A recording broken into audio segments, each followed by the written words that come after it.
My name is Martha Owino, um, and fate brought me into farming.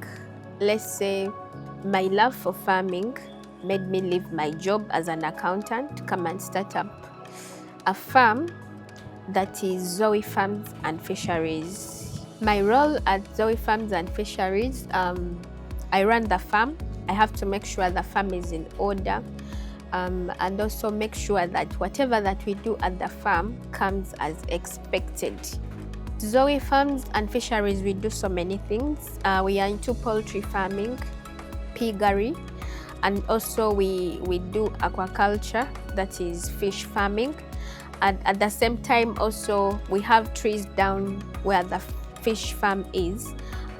We do apiary, that is bees. We keep bees that give us honey. And also the major thing at the farm is growing vegetables.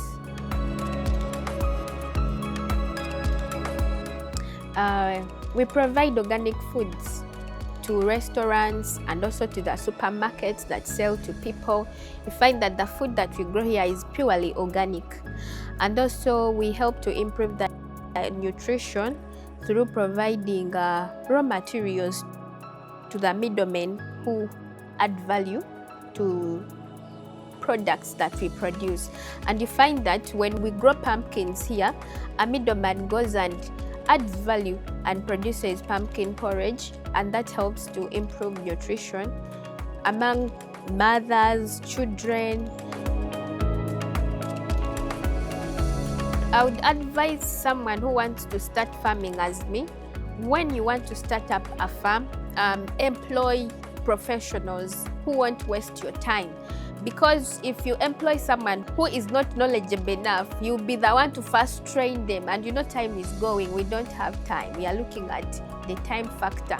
Get someone who are professionals in maybe agriculture, employ them. Avoid being a phone farmer. Yes, you should be investing most of your time at the farm. Do not leave workers to run for you the farm, otherwise you'll be running in losses.